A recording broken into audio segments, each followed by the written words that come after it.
If there's one song to sum up what we've done this year, man, it's the last song that played. I'm glad you guys like that one, man. I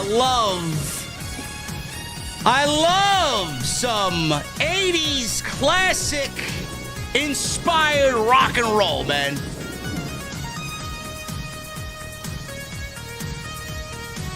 Monday Night Raw, man. The final Monday night on USA Network. The final Monday Night Raw of 2024. And this is the final stream of 2024. As we embark, I see it in the distance. We're showing up in style next week on Netflix, man. The Dark Horse is all ready to go.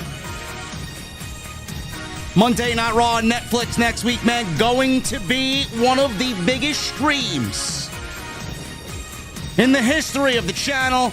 The biggest live stream in the community. Next week, man. I can't wait. Tonight, we're going to talk Monday night. Seth Rollins, CM Punk. Penta is coming. The New Day Massive Heat in Houston. And the Judgment Day drops Alter Bridge. When we get to the venue on this Monday night, I want to know, what the fuck are you guys drinking? I'll see you over there.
Why has Triple H been so successful? Why is Triple H running WWE better than Vince McMahon and Bruce Pritchard on Monday and Friday night? Long-term booking.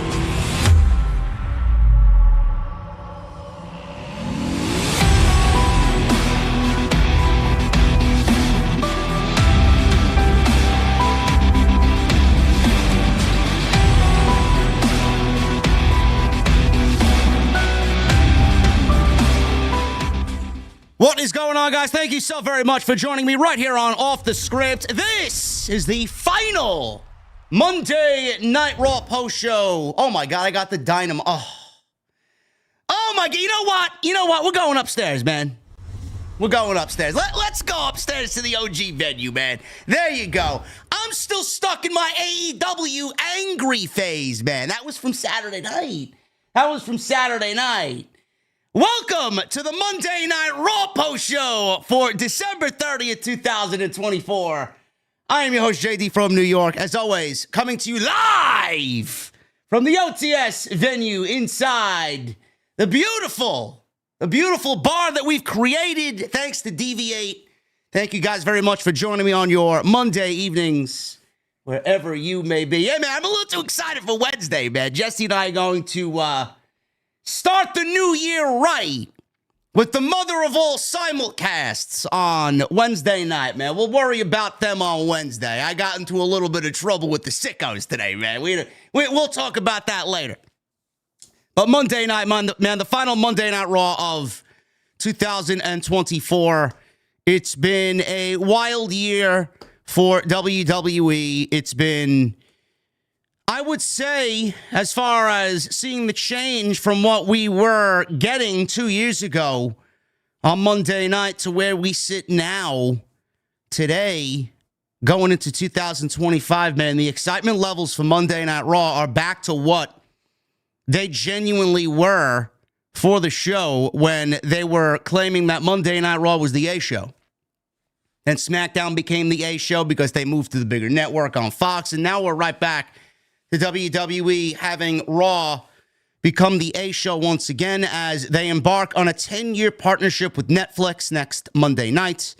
And it is going to be one of the biggest streams in the history of what we do and the biggest Monday Night Raw maybe of all time next week. And I'm very excited about next week's show. I can't wait to share that with you guys next week. And you guys are already excited.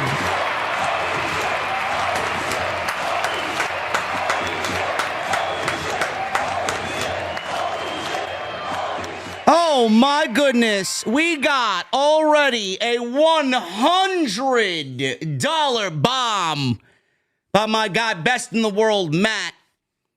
He says, just won my Fantasy Football League championship for the year, and I'm sharing the wealth, so to speak. Needless to say, we will all be feasting next Monday night. Happy New Year to all my OTS family members inside the OTS venue, man. Once again,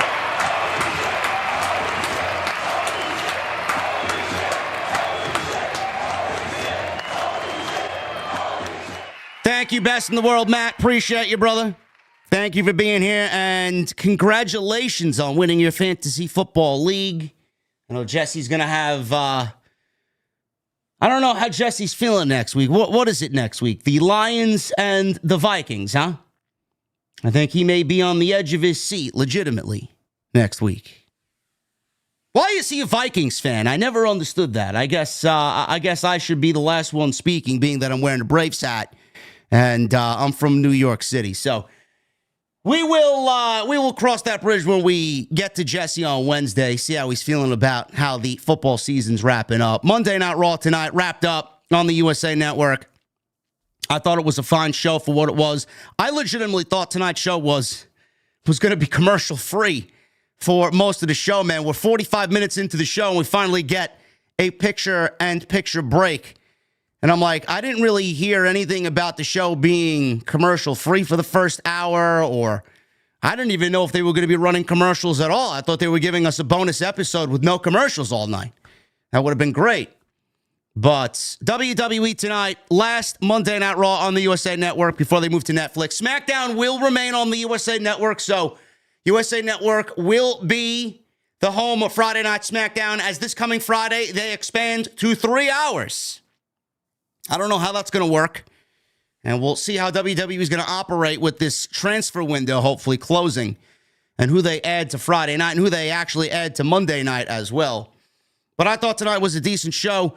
Nothing too groundbreaking, nothing too crazy. We got the Women's Intercontinental Championship title tournament completing. We have the finals. The finals are confirmed. It will be Lyra Valkyria and Dakota Kai in the finals. Not next week. It will take place on the 13th of January, so a week after the Netflix show. They're not doing the finals on the Netflix show. It was reported by WrestleVotes and several others in the community that the finals would take place next week. WWE opted to do the finals a week after the debut of the Netflix show, and instead on the Netflix show, they added Jay Uso versus Drew McIntyre in a one-on-one match. But we got the finals all laid out for the women, and we will definitely talk about that tonight. I and many others were proven wrong tonight, which is fine, because I think a lot of people wanted IYO SKY, the sentimental favorite, to win this Intercontinental Championship tournament. But we will discuss tonight, even though IYO lost to Lyra, that IYO's chances to win the Royal Rumble, in my honest opinion, have only skyrocketed after tonight. So I don't think anybody has a thing to worry about when it comes to IYO SKY, because she put on quite a performance, and the match that she had with Lyra tonight was really, really good. In fact, Dakota Kai actually wrestled Zoey Stark in the other semifinal match, and that was also a very good match. That was probably Dakota Kai's best main roster match since she's gotten called up from NXT. And that's quite some time ago. So both Intercontinental Championship semifinal matches were really, really good. And we will discuss what's happening there as we crown a new Women's Intercontinental Champion for the very first time. CM Punk and Seth Rollins, they rightfully closed the show tonight because, hey, it's the most important thing on tonight's show that was advertised, a face-to-face, a final showdown between CM Punk and Seth Rollins.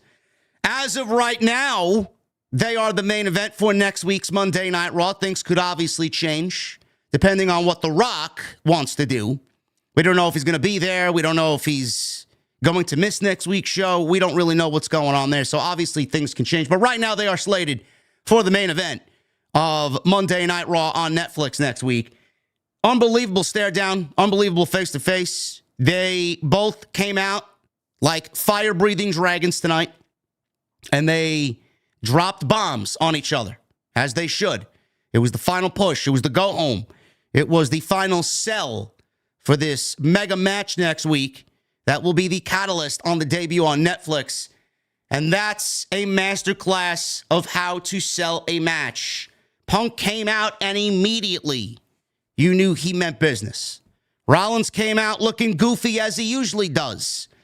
But at points tonight, Rollins, he spit that fire right back at CM Punk, and they both made a great case as to why both of them should be the number one priority coming off of Monday Night Raw going into WrestleMania season.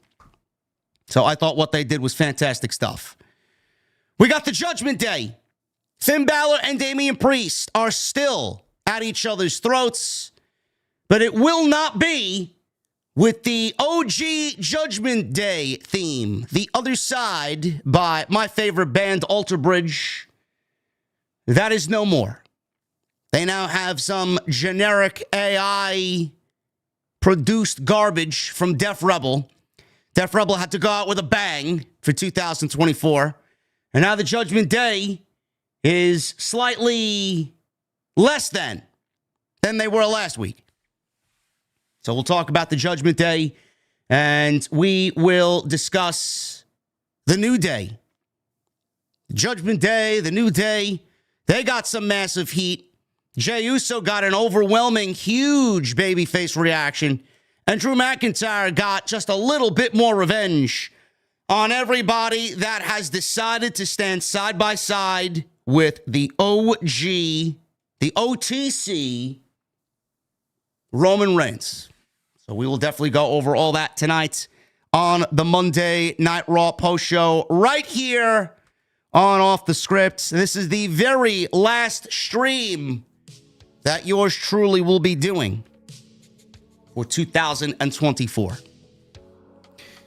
I want to thank you guys for an unbelievable year, man.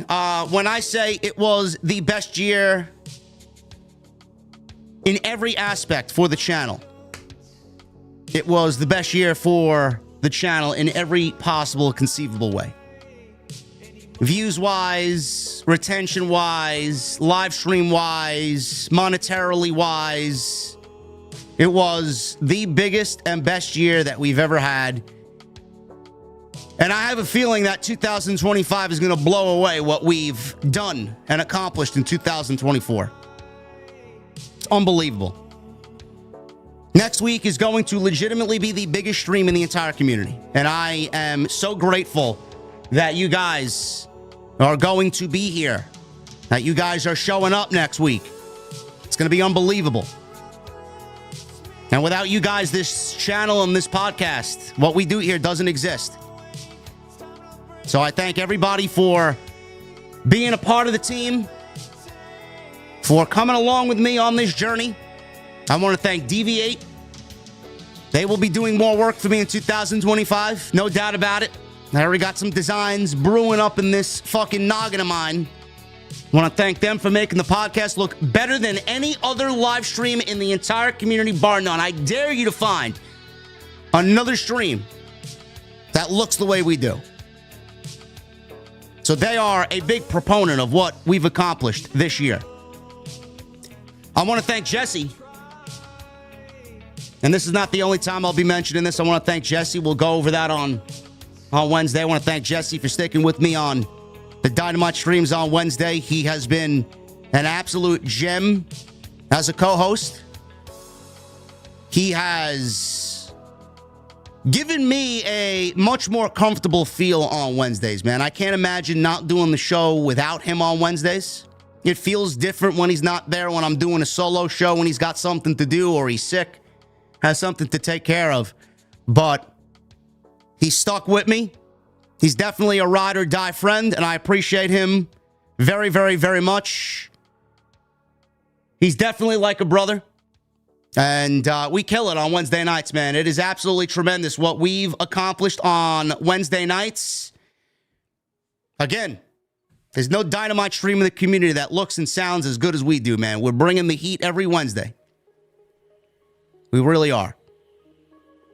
And then, obviously, and certainly last but not least, Solid Monster on Tuesday nights, man. Solid Monster on Tuesday nights. You know, I know it's been a long time coming to get two juggernauts together, like him and I. He's been doing this a lot longer than I have. He's been doing it almost, probably more than double the amount of time that I've been doing this. He's an OG. He's the godfather of this shit. With Don Tony, Kevin Castle. I mean, he's one of the fucking godfathers, especially being from New York City, man. Only adds to the aura.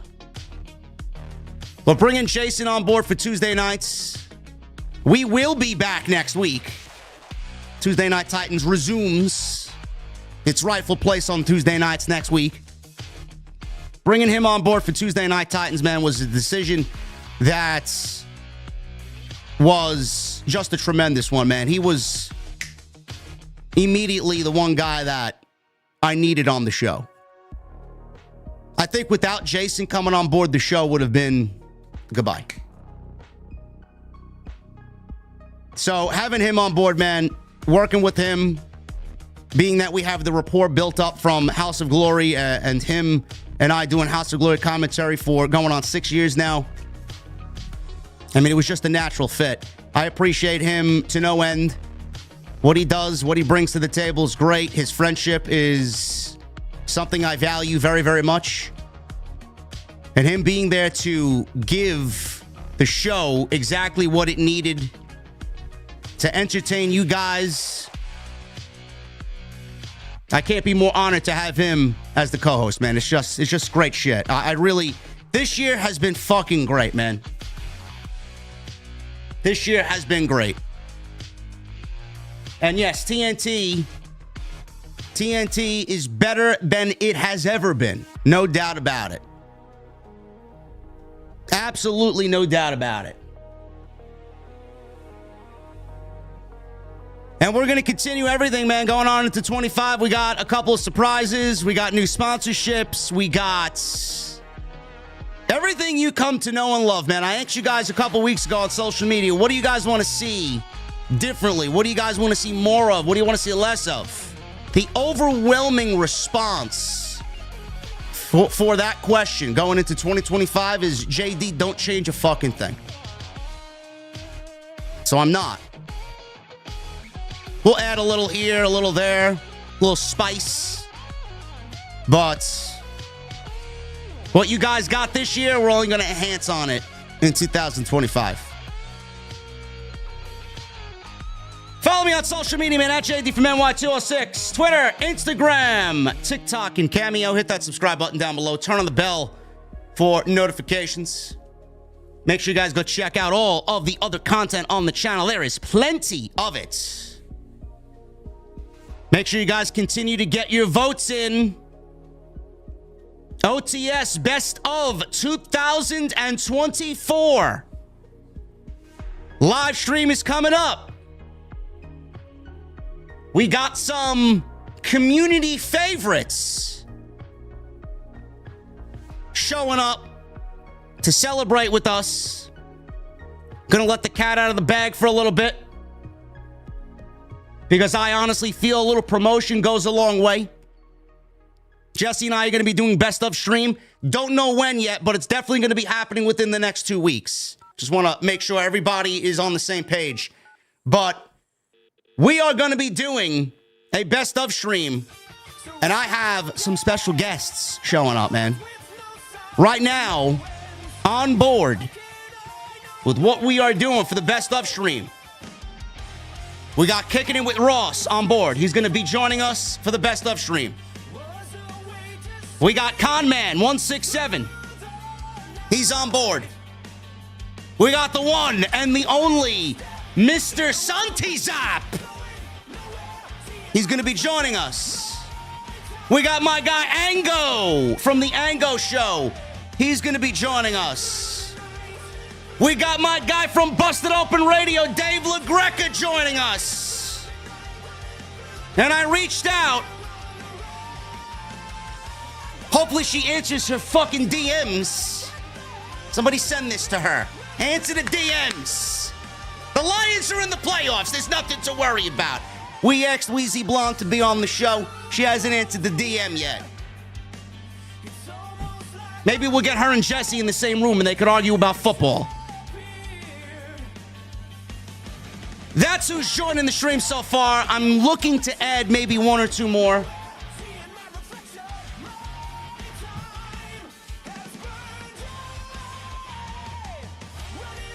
Now we're not gonna ask. Maybe I should ask Thunder Rosa, just for Jesse's sake. And as always, you know he's gonna be on the stream. The one and only Salamonster's on the stream. He's gonna be joining us as well. Everybody that I mentioned, they're gonna have specific categories to go over. So they're gonna give you their pro wrestling knowledge and their pro wrestling favoritism all wrapped up into one, man. They're going to talk about what they loved in 2024, go over a specific category that I've given them, and it's going to be a good time, man. Should I get Uncle Dave? Should I get Uncle Dave? Also, I asked Ibu. He didn't answer my DM, so I gave whatever I was going to give him to Salamonster.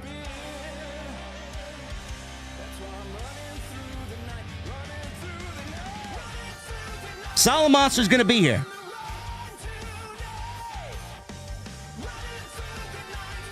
I asked Ibu. Ibu's a busy guy. Listen, I told Ibu, bro, you gotta be on camera. I can't have a fucking still picture of you on my stream, man. Give me a fucking break.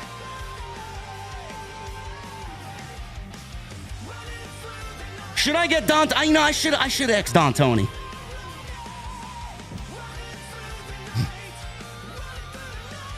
BC? Listen, man, I think I got BC's phone number somewhere. I don't know.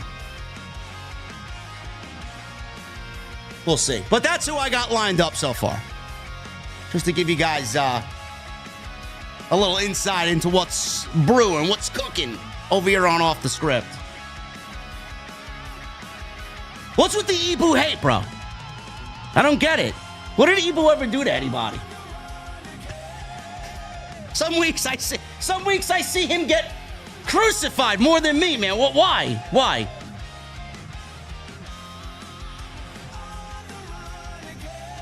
I'm not done asking people, man. I got a list. I want to get some videos first. I want to get some replies back first, and then we'll worry about who else we got to bring on board. But that's what I'm cooking. That's what I'm cooking up for this big best of stream for 2024. So look forward to that, man. It's definitely coming. Make sure you guys hit that thumbs up. We got 530 likes so far. Let's get that up to 1,000. Super chats are open. I did ask Sap. He did not reply to me. He left me on unread. Get those super chats in. And make sure you guys support the show. I mean, it's the last stream of the year. Let's go out with a bang, huh? And tonight's show, as always, is sponsored by my great friends over at Blue Chew. BlueChew.com. Code JD at checkout. All you guys need to do is pay the $5 shipping and handling and buy the promo battle we got. Both CM Punk and Seth Rollins. They were certainly on something tonight, man. They came out swinging big time. And we'll definitely be talking about that later tonight as we get into this Monday Night Raw post show right here on OTS.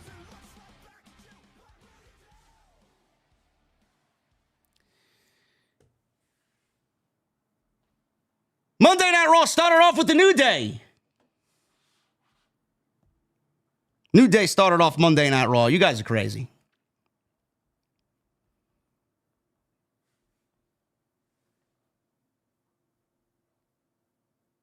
New Day starts off Monday Night Raw. Kofi Kingston immediately calls for their music to be cut off. I don't know why they actually played the New Day theme. Having them just come out with a microphone is so much more impactful for them to come on out. It's got the old Tommaso Ciampa black and gold feel. So Kofi Kingston immediately calls for their music to be cut off and looks to continue to speak, but the fans, they are interrupting them, raining boos down upon Kofi and Xavier Woods. And the heat here was quite immense. This was definitely Dominic Mysterio, early Dominic Mysterio era level heat. It was a little frustrating, though. I will admit it was a little frustrating because every time the New Day tried to say something, there was just a momentary pause where they stopped a little bit too early just for the boos to kind of rain down upon them. I really wish that they would just speak over the audience at points because I feel like it would just add to the immense levels of heel heat that they already have. It definitely came off a little unnatural sometimes when they tried to say something and then they stopped and there was a momentary silence and then the boos came down. It wasn't like it was instant. I think they're trying too hard. Just a little bit. Oh, my goodness, man. Look at this guy showing up casually late, but...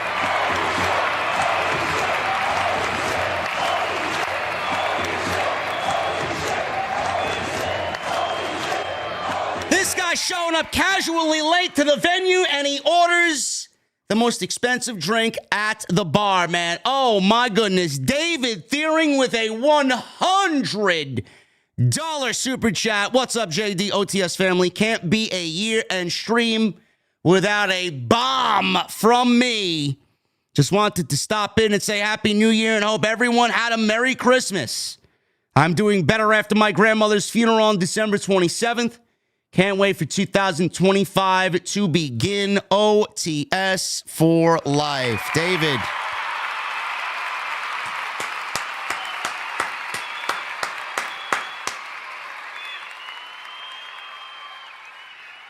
David, thank you so very much, brother. Always, always, always great to have you in the venue. I wish you nothing but the absolute best. My love, my thoughts, my prayers to you and your family in regards to your grandmother. My Aunt Teresa just passed away on Saturday night. It was actually after the World's End pay-per-view ended. Kind of eerie enough. She passed away on Saturday night, and I have funeral services myself to attend to this week. So it's going to be a very difficult week. But my love and my thoughts and my prayers go out to you, brother. Thank you for stopping by, as always. And if you need anything at all, you know that this community has your back, brother. Thank you so very much. So the New Day, they are egging the fans on, getting booed out of Houston. Kingston and Woods try telling fans that they have a limited amount of time to speak, but the fans continue to rain boos down upon them. Jay Uso's music then interrupts the New Day, and he makes his way out. And the mixture of the heat that the New Day got mixed with the absolute fucking bonkers crowd reaction from Jay Uso, where everybody yeeted, literally, for the entire duration, people throwing their fucking hands in the air, bro. Jay Uso is fucking great, man. The entrance is unbelievable. Can't even imagine what it feels like in person. Off TV, it's fucking unbelievable. The contrast in the heat and the overwhelming, just bonkers reaction for Jay Uso, man, and the heat that the New Day got. This was probably the most energetic I've seen a Monday Night Raw crowd to start a show in many, many, many months. The energy levels here in the open of the show were fucking off the charts. And it's going to be fucking crazy next week. Los Angeles is going to be fucking crazy next week. I can't wait. But this was unbelievable. Energy was unbelievable. So, Jay Uso finally makes his way to the ring. Woods asks fans if they look at Jay and they like Jay and they cheer. Obviously, everybody loves Jay. Everybody likes Jay. They love the entrance. They love the theme. They love yeeting. Woods tells Jay that they go way back and looks to continue to speak, but fans continue to boo Xavier Woods and Kofi Kingston. Then he says he only has one thing to tell them. New Day sucks, which got a prompt New Day sucks chant. So they leave the ring and they're asking, what did we do wrong? I hate this city. New Day sucks chants rang out as both Xavier and Kofi leave. Wasn't the last time we saw Xavier and Kofi on the show tonight. Jay then calls Drew McIntyre out to the ring due to their recent animosity. But Solo Sikoa, Jacob Fatu, and Tama Tonga appear on the big screen. Solo tells Jay he did what he had to in order to get Roman Reigns' attention and says he and Jimmy Uso made a mistake siding with Reigns rather than his bloodline. He expresses his confidence in winning Tribal Combat next week against Roman Reigns. And this is when Drew McIntyre runs through the crowd into the ring and attacks Jay Uso from behind. He starts beating Jay Uso down, sets up for a Claymore kick. Jay stops that with a super kick. McIntyre levels Jay with a Glasgow kiss, sets up for the Claymore, but officials run down to the ring to check on Jay. And that was the prevention that Jay Uso needed. So a Claymore kick twice was stopped. Once by Jay, and then the second one by WWE officials who came in to break this pull apart up at the start of Monday Night Raw. So Drew McIntyre is retreating up the ramp. Referees and officials are separating both of them. McIntyre breaks free. He runs past the officials. He runs into the ring. And he Claymore kicks Jay Uso in the face. A third time, a third attempt, and that was the one that he landed, man. The third Claymore kick there. And that's the way Monday Night Raw opened. So the New Day, obviously, they want to continue showing the New Day and getting that heel heat. Hasn't really gone anywhere. The entire premise of the New Day on television as of late, since the New Day celebration with Big E, where they turned their back on Big E, the only thing that we've seen as far as the New Day is them coming out and not being able to explain any further why they did what they did with Big E, which is great.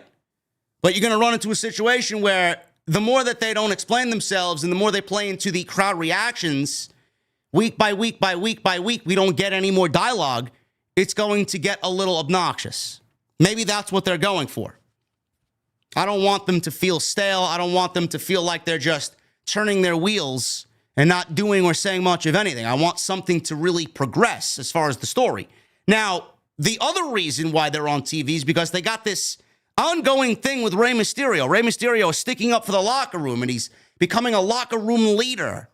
And he has tried to give them advice about what they did. They did Big E wrong. He spoke up for the rest of the locker room. The New Day don't want to hear from Rey Mysterio because they feel like they haven't done anything wrong.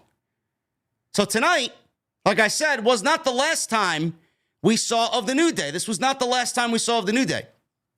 They had a confrontation with Rey Mysterio, which basically weeks ago we had predicted what was going on, and it looks even more so that what we talked about weeks ago is certainly coming to either Netflix next week, definitely Monday Night Raw in the weeks to come.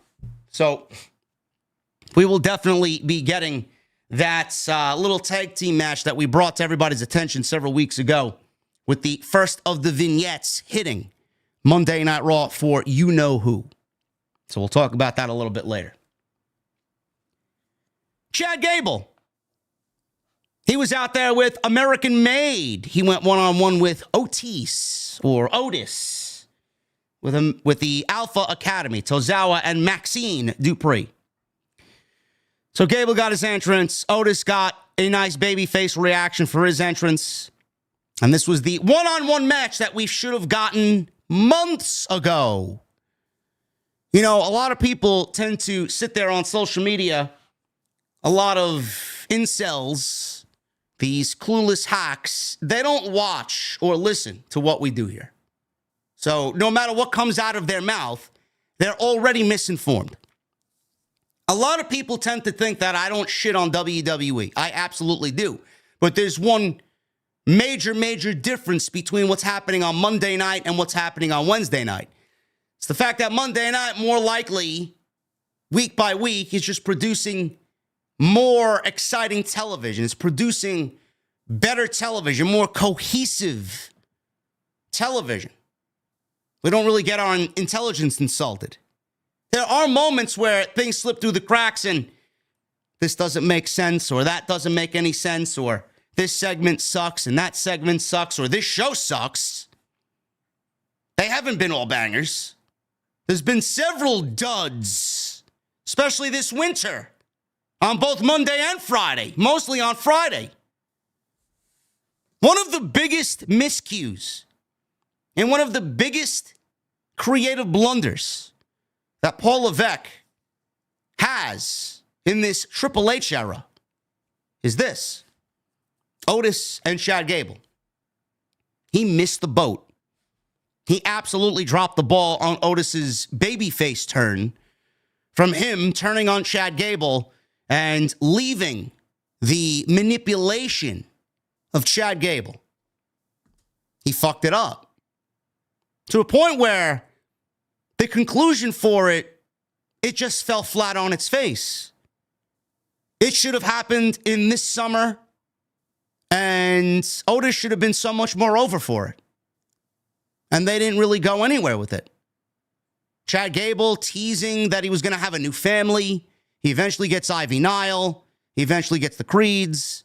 And then that's it. I mean, it was really nothing overly exciting.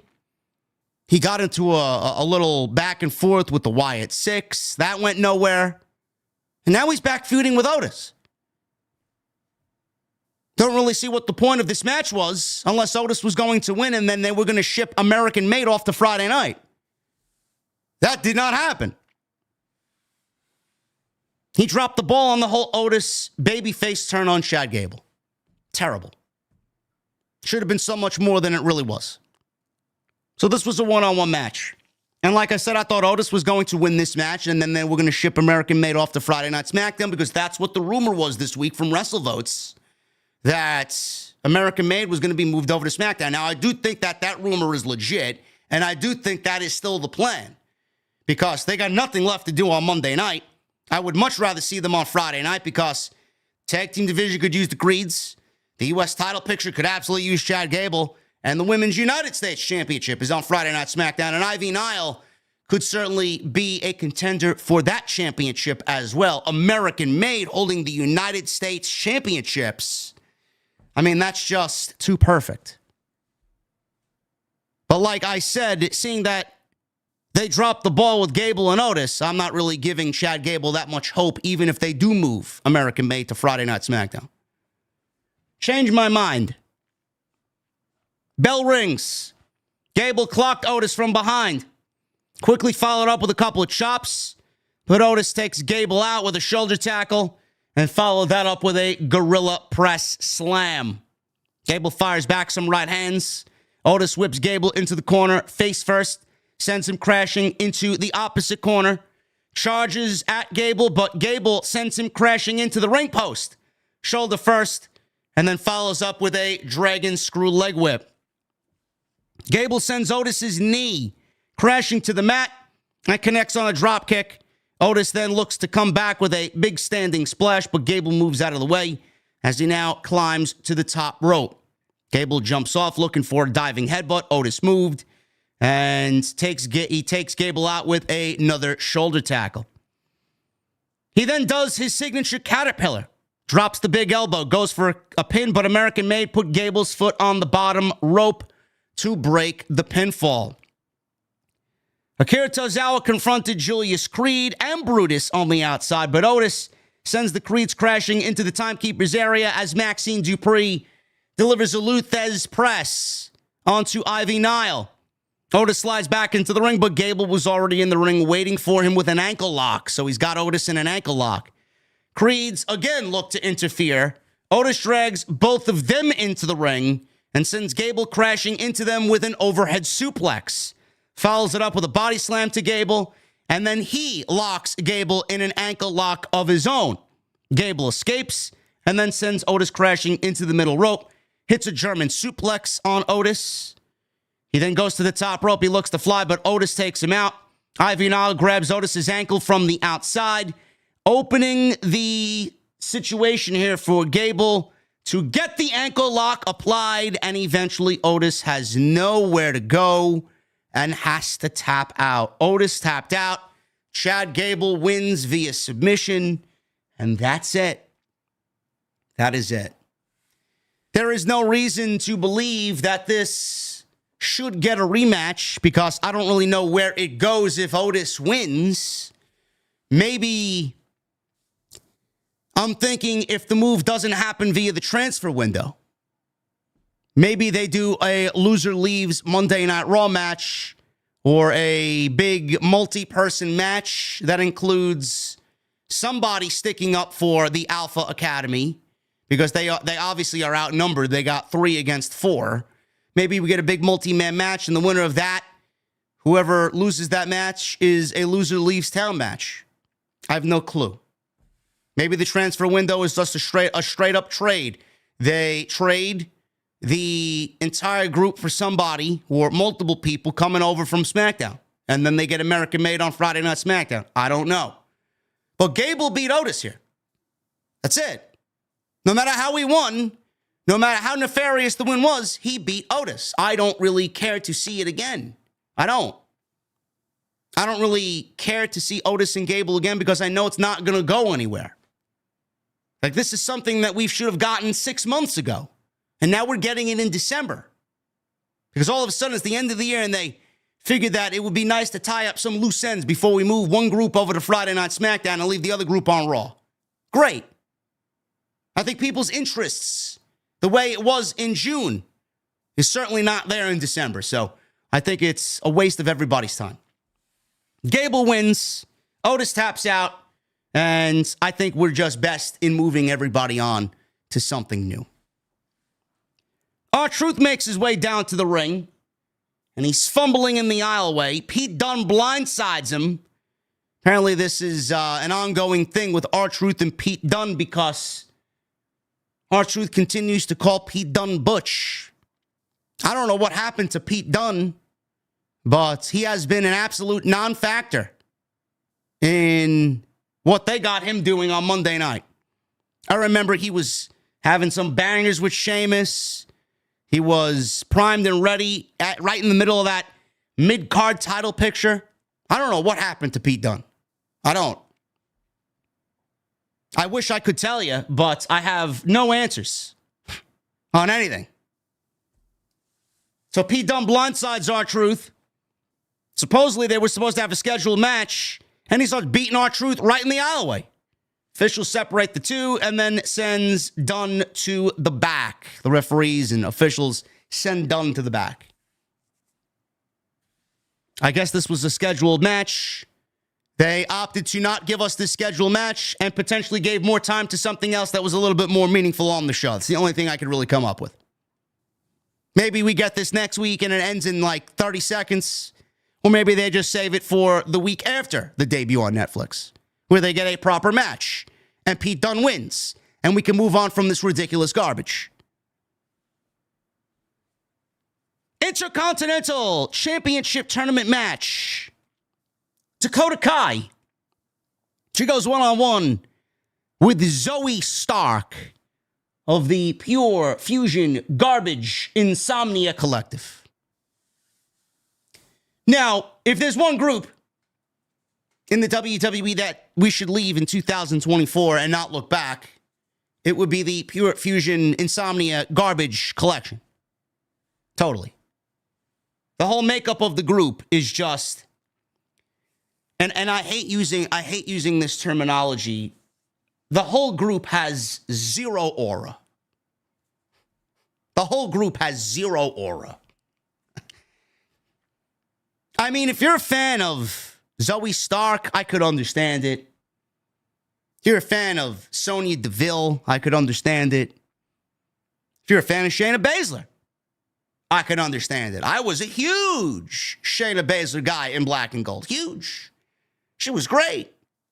Everything she did in that women's division was fucking great. Beast was Shayna Baszler. Them as a group, no thank you. As auraless as anything on WWE television. Zero aura. It's a failure of a group. But I will say this. Dakota Kai. It's a long time coming for Dakota Kai to get a big singles push on her own in WWE. And I'm not the biggest Dakota Kai fan. I know she has her fans out there. She has her super stans out there. But she hasn't really done much of anything to get anybody excited since she's gotten called up to the main roster. But tonight was probably the best singles match in Dakota Kai's main roster run. And I got to give Zoey credit, man. Zoey, as auraless as Zoey is, when Zoey wants to show up and fight, Zoey's going to show up and fight. And she's not bad when she actually shows up to fight. I thought this was probably Dakota's best match since she's gotten called up from NXT. And it certainly was a nice semifinal to give you a glimpse into what the Intercontinental Championship should be in the women's division. The workhorse title. I don't want to see random title matches. I don't want to see, open challenges. I want to see women who are actually going to go out there and create compelling television. I want to see stories. I want to see emotion. And I want to see the ever-important why when it comes to who's getting a title match. Why is this match happening? Why do you want this title so badly? What makes you the Intercontinental Champion or the deserved Intercontinental Champion? You got to give me all these things. And this was a nice setup for what is hopefully going to be that. This was a very good match. Bell rings, and Dakota delivers a big pump kick right at the start of the match, which was, her going for the kill right away. She wanted to end this right away. She wants to go to the finals, and I like that sense of urgency coming out right as soon as the bell sounded. So she attempted a monkey flip from the corner. Zoey landed on her feet. She couldn't avoid a big knee to the face by Dakota. Back on the apron. Zoey and Kai, they're going at it. And Dakota gets the upper hand. And that didn't last long as Zoey nailed a drop kick on Dakota. And we go into the first commercial break of the night, 45 minutes into the show. So we get a picture-in-picture break. We come back from the picture-in-picture. Zoey is in control. And she taunted Dakota with some kicks to the head. Dakota fires back with a big offensive attack and a huge rolling backbreaker, which looked great. So Kai has Zoey in the corner. She runs around and delivers her Dakota kick in the corner. Or team kick. Boot to the face. Goes for a cover and gets her near fall. Zoey comes back. Answered with a big back exploder suplex and a big knee right to the face of Dakota. Goes for cover. She only gets a 2 count, but it was the closest 3 count of the entire match. Dakota rolled through on a powerbomb attempt by Zoey and got another near fall off of a leverage pin. Big kick by Zoey to Dakota, followed by some big punches to the face. Another springboard attempt here by Zoey, and she was caught by a super kick from Dakota coming off the ropes. And then that's when it was all over for Zoey. Big fireman's carry into the Pele kick, and Dakota Kai punches her ticket to the semifinals, or the finals rather, from the semifinals. This was the semifinal match against Zoey. Punches her ticket into the finals of the Women's Intercontinental Championship Tournament.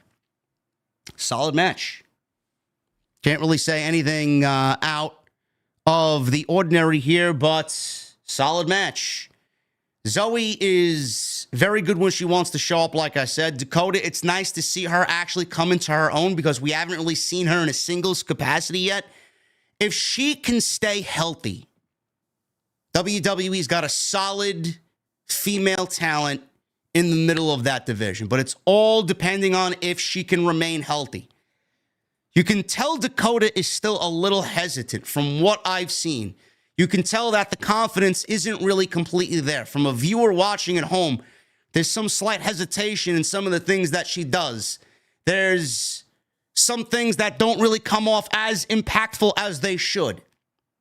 So I hope that she can piece all of this together and really just get comfortable to a point where she's back to doing what she used to do before she accumulated all these injuries.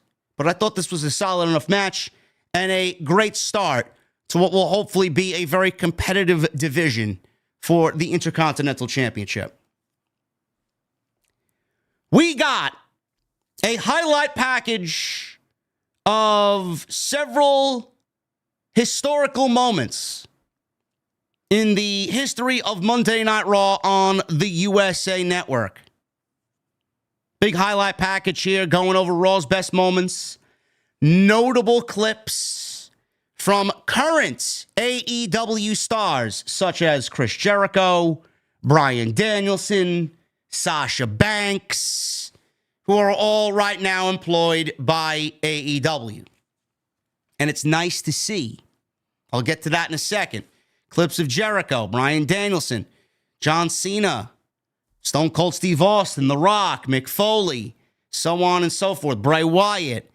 A lot of great moments in this minute and a half highlight package that capped off with Stone Cold Steve Austin driving the Budweiser truck into the Monday Night Raw where he sprayed the entire corporation and The Rock with Budweiser, which is one of the greatest moments in the history of pro wrestling. WWE has always shied away. Jon Moxley was even showed in one of them. I think they showed the highlight of Seth turning on the Shield and hitting the chair, taking the chair and hitting Roman Reigns in the back as he turned his back on his Shield brothers.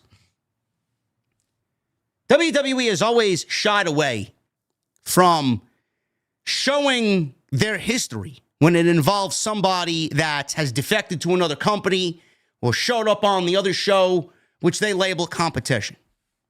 If this was Vince McMahon, Vince would have never shown Jon Moxley.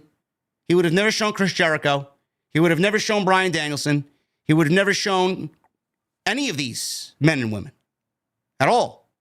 He wouldn't have shown anybody that is now employed by another promotion. Jericho, they would have remained absent, or they would have cut the clip and edited the clip to omit these specific names and these specific talents. You can see where this new era is going. Vince shied away from their history. Triple H is not going to shy away from their history. Do you want to know why? Because Triple H is petty. Don't get me wrong. Vince is petty. Tony is now becoming as petty as Vince. Everybody is petty. I don't really understand it. They got their own reasons. But Vince always shied away from his history. Vince never wanted to relive his history, ever. It almost came off as if he was embarrassed by his history. Triple H loves his history. Triple H is never going to shy away from the history of the WWE. And that's the major difference here in highlighting this video package. And it's a great thing to see. Edge was in that video package as well. They showed the Judgment Day turning on Edge. Edge and Christian was in that video package as well that they showed, highlighting the best moments from Monday Night Raw. They did their pose, the Edge and Christian pose. So yeah, I like it. Never shy away from your history, man. Always look back at the great moments that got you to where you are today. That's a great way to look at it. Damian Priest and the War Raiders, Eric and Ivar, against the Judgment Day, Finn Balor, J.D. McNuggets, and Dominic Mysterio. The Judgment Day entered to a brand new theme song. No longer do they have The Other Side by Alter Bridge, which is a great fucking song. Great song. WWE gave the Judgment Day this generic, unlistenable, AI, rap-induced garbage. I don't know what they did or why they decided to do it. But the only thing I could possibly think of, first of all, the one thing that I thought of immediately is if there was one fucking group, if there was one theme song in the entire company that did not need to be changed, it was the Judgment Days. Because they had a legitimate musical artist and a legitimate song for their theme music. Now, I understand that the Judgment Day and The Other Side and Alter Bridge are synonymous with Adam Copeland, who's not there anymore. The Other Side and Alter Bridge, synonymous with Damian Priest and Rhea Ripley and that version of the Judgment Day. The only thing I could think of outside of that, they didn't really need to change the theme. It was the one thing in the entire company that did not need a change. The only thing I could think of is the Judgment Day is not going to be the Judgment Day anymore.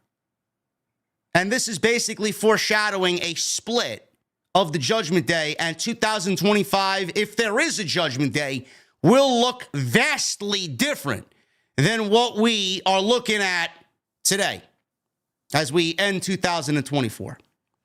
You could even go out there and say that this version of the Judgment Day is so fucking lame and so weak that they don't deserve a banger song like The Other Side, like we've gotten with Alter Bridge. So take a stab at any one of those possible excuses. But the one thing I hope for, man, is if 2025 is coming and we're going to celebrate going into 2025, I hope Def Rebel and their contract with WWE as far as theme musics are concerned, it ends. And they move on and find somebody else to do their theme music. Garbage. So we got this six-man tag team match, which was basically born out of last week. The War Raiders defeated the Judgment Day, Balor and McDonough for the tag team championships. And War Raiders, they were there to back up Damian Priest last week. Damian Priest is helping them go to war this week to end the Judgment Day. Priest and Balor started off for their teams. McDonough got a quick tag as Balor, obviously in the heel role here, tried to avoid the babyface Priest. Priest got to tag to Eric. He comes in, big slams on all three members of the Judgment Day. War Raiders, they deliver a big double team move on McDonough as Eric lifted Ivar up and threw him onto J.D. McFish. Balor saved McDonough from another double team move, but he and McDonough, Balor and McDonough, they were sent flying onto the commentary table by a double charge from Eric and Ivar, and we go into a picture-in-picture break.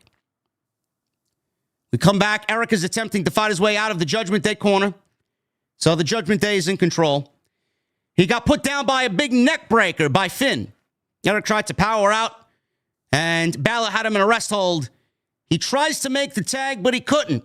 Balor kicked away a Priest, which gave Eric an opening to take Balor and ram him into the corner as Ivar gets the hot tag, and the big man is a house on fire. Ivar missed a Bronco Buster, which looked great because he missed the Bronco Buster and he bounced off the bottom rope and he bounced backwards. So that looked great. Balor got out of the way at the last second. Ivar gets up to his feet. He leapt to his corner to make a hot tag to Priest, and we finally get Priest and Balor in the ring. He cleans house on Balor, McFish, and Dominic. He has Dominic in his sights. Big clothesline. South of Heaven attempt was interrupted by Carlito on the outside, who was in Judgment Day's corner. He provided the distraction for Dominic to clip Priest in the leg and take the big man out. We saw everything spilled to the outside. Balor and McDonough taken out by the War Raiders in the ring. Priest put an end to Dominic with the South of Heaven, and that was enough for the babyfaces to get the win here. Nothing too crazy. Typical Monday Night Raw six-man tag with, the typical outside interference from the Judgment Day in regards to Carlito. Not really much to say here. I'm going to say it again because I've been saying it for weeks now. The Balor and Priest feud has basically reached a point where it's become very uninteresting for both guys. And I don't know where we end it. I don't know where this comes to its conclusion. But it's obviously run its course. Get Balor out of the Judgment Day. Do whatever you got to do with the group. Liv Morgan is going to be the last piece to fall next week. I don't want to be the bearer of bad news for all the fucking Liv Morgan fans out there that may have a stroke next week. Your girl is losing the Women's Championship next week. That's what's going to happen. And they changed it to a last woman standing match, if I'm not mistaken. So I'm assuming something's going to happen there where someone gets involved because those matches typically don't really have any rules. So maybe Balor gets involved. Maybe something happens there where the following week Balor is removed from the Judgment Day. Judgment Day is going to look vastly different than what you see them look like right now. That's it. This entire Judgment Day shit, it ended at Bad Blood when Priest beat Balor. Clean. So I don't really get where we're going with this. Like, I'm over it. Zero interest. I just don't know where they move on to. I don't. Now, I heard a rumor. I don't know how you guys feel about this. Maybe the Judgment Day stays together at least for WrestleMania season. They continue to build the tension. I don't know what Priest does going into WrestleMania season, but maybe they continue to build the tension between Finn and Liv, Finn and Dominic.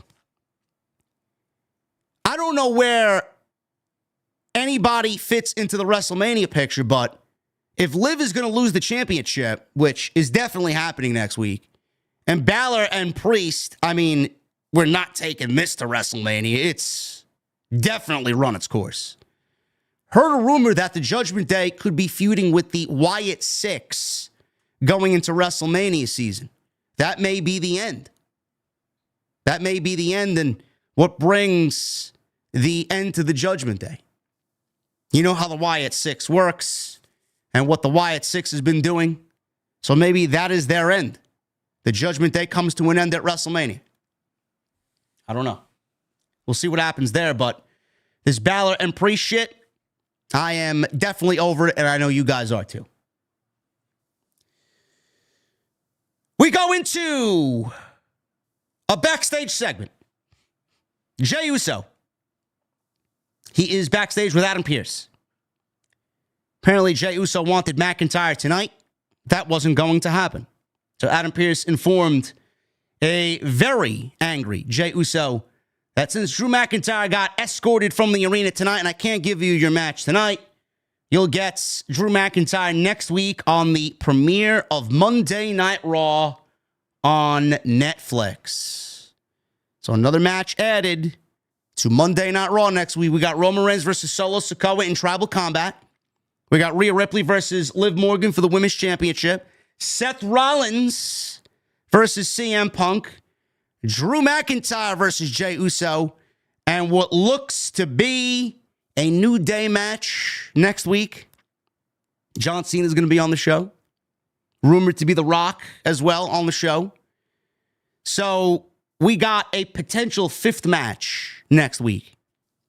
And we did get a backstage segment with Rey Mysterio and the New Day. Rey Mysterio is giving Otis some encouragement about him losing to Chad Gable tonight. He's going to get his. He'll get his revenge. And it's not the end of Otis and Gable. Don't worry about it.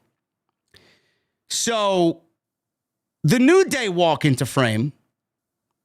And both Kofi and Xavier approached Rey Mysterio. They began to kind of mock him, right? Mysterio issued a challenge to Woods and Kingston for a tag team match. And the New Day were making fun of all the LWO. Who's it going to be? The guy in the mask over here? Dragon Lee, right? Who is it going to be? This guy over here, he points to Joaquin Wilde. The guy in the glasses, the guy in the hat. Cruz del Toro. Who is it going to be? This one standing in front of me that looks like a little child, Zelina Vega. Rey Mysterio did not give you who he was going to team up with next week, potentially, against the New Day. We got a brand new vignette, folks. We got a brand new vignette. This is the vignette that they showed on Monday night, as you guys see right there.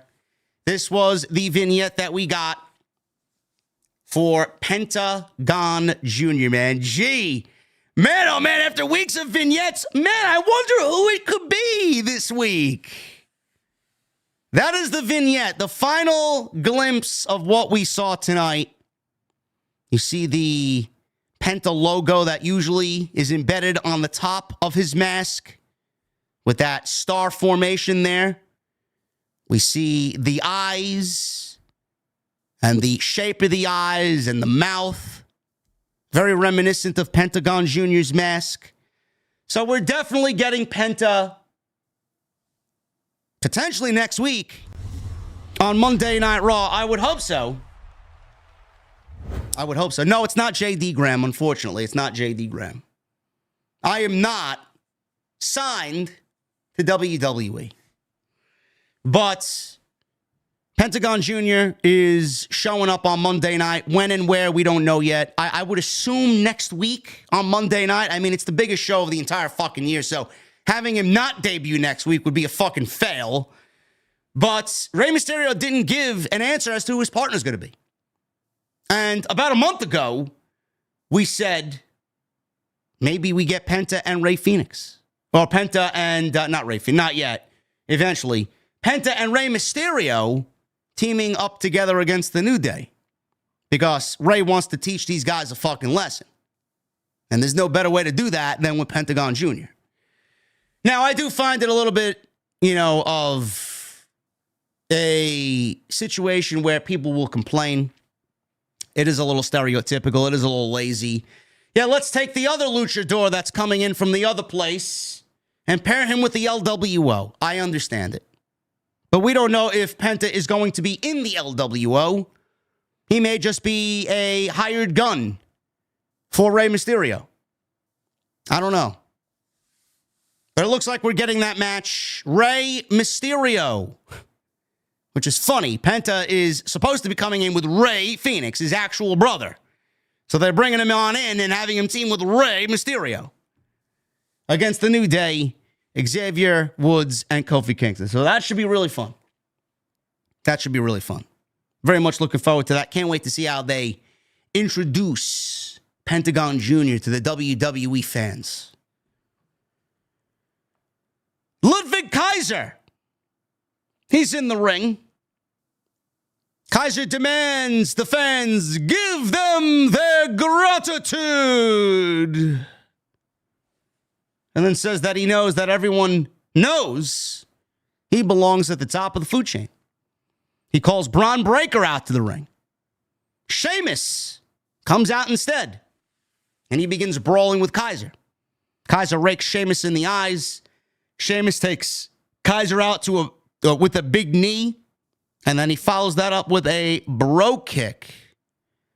So it could be that Sheamus is still in the hunt for the Intercontinental Championship.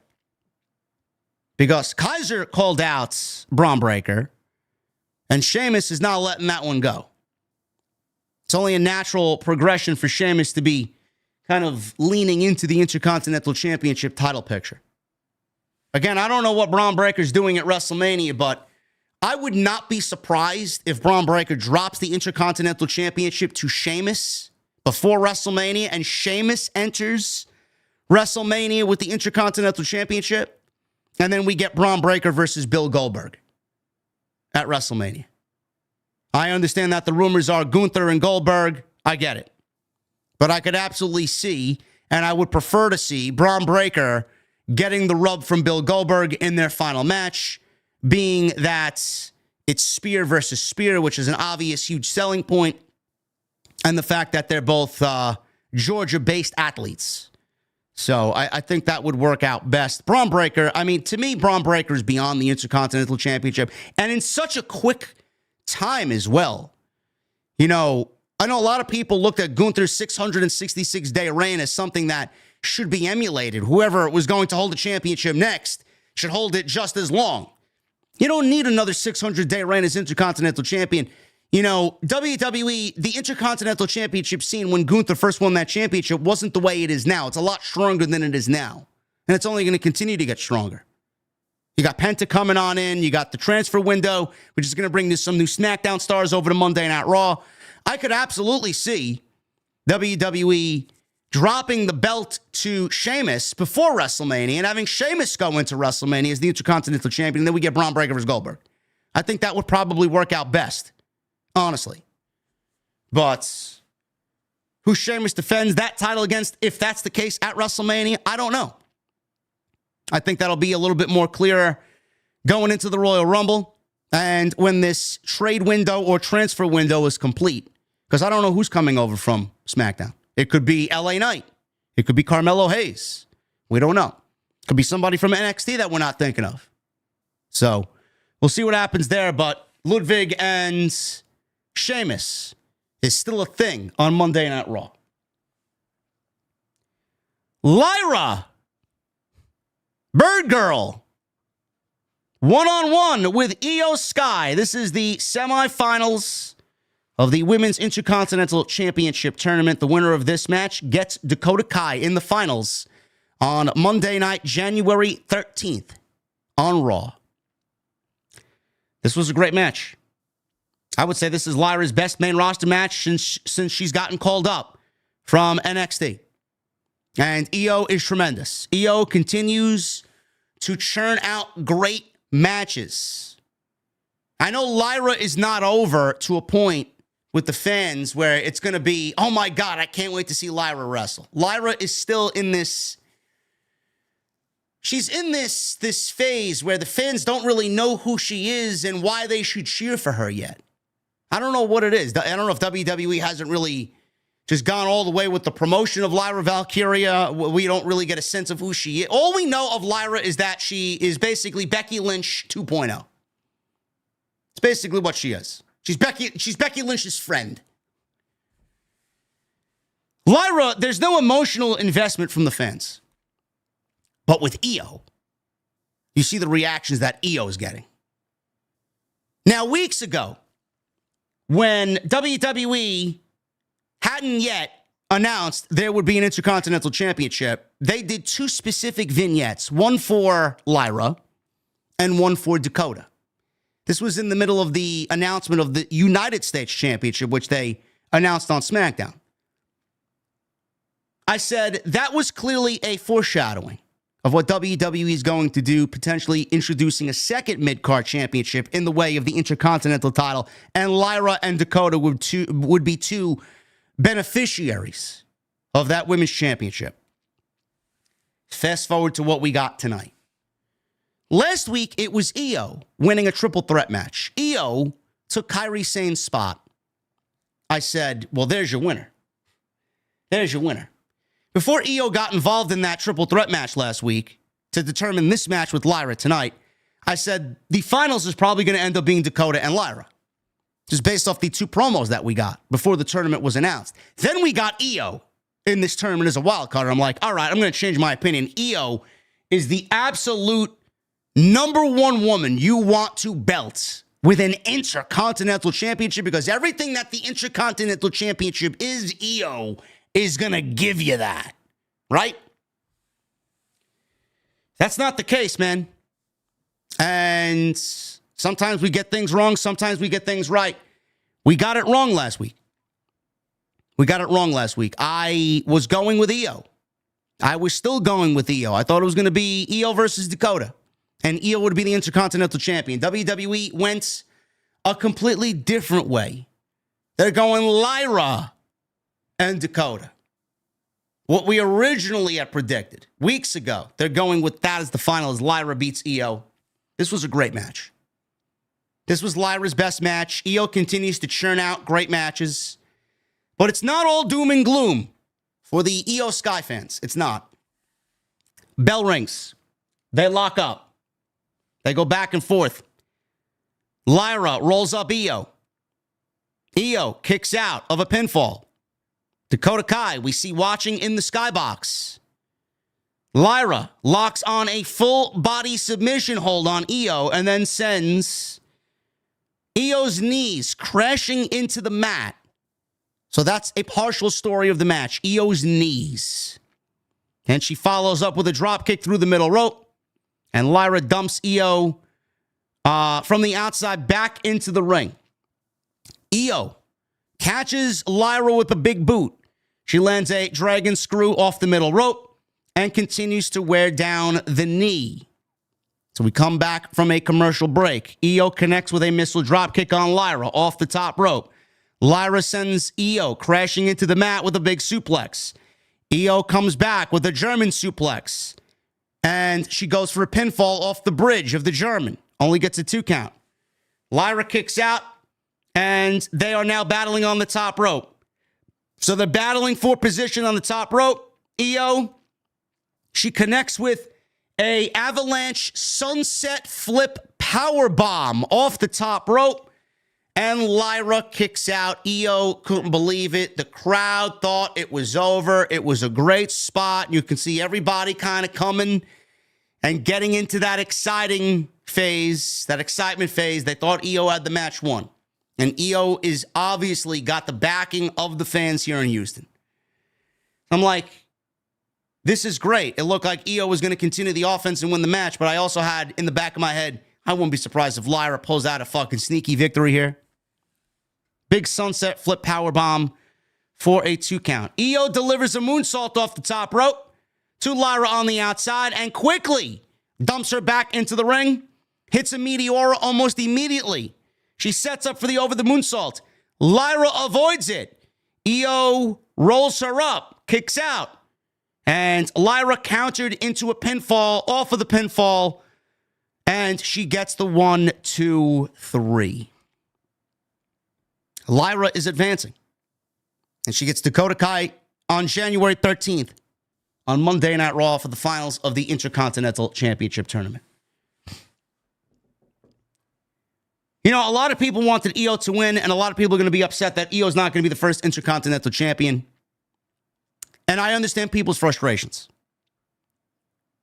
But I think with tonight, with what everybody was thinking of with IYO and the Women's Championship, she won that Battle Royal in Saudi Arabia. She got the match with Liv. She lost clean at Saturday night's main event. But it was only a few weeks ago where IYO and Rhea held up the championship. I think this was before Saturday night's main event. Held up the championship. And they had like a little tug of war, and they hold the championship up, and Monday Night Raw came to a close with both of them holding on to the women's world title. That was not done for no reason. They didn't throw that out there because that was a cool little way to go off the show. And we'll just do it. It looks good. No, they did that for a reason. They did that with a purpose. That's where Triple H's mindset's going to be.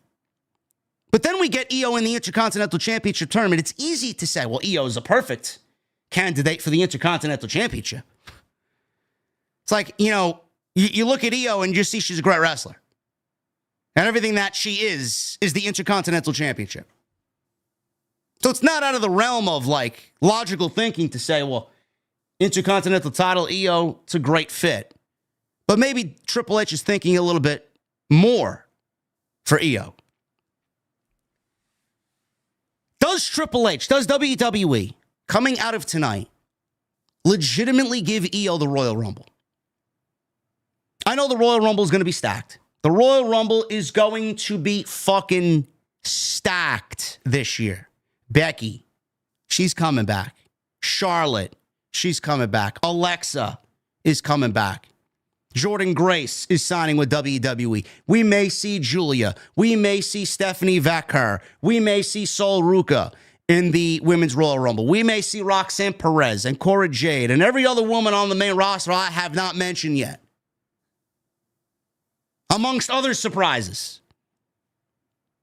It is going to be probably the most star-studded Women's Royal Rumble that WWE's ever had. Asuka may be back. IYO's chances of winning the Royal Rumble are very slim. I just don't know how you listen to the reaction that IYO is getting week by week with what she's done, and you don't have solid plans for her in place.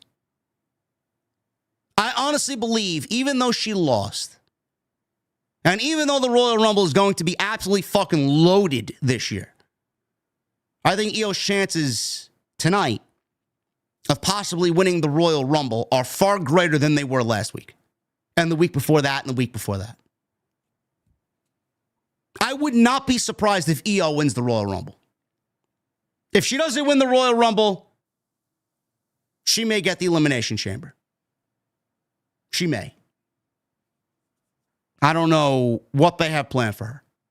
But there's legitimately no way that Triple H is listening to the reactions that this woman is getting and doesn't have a fucking plan for her. I don't know what you guys want to see. Do you want to see Rhea and IYO?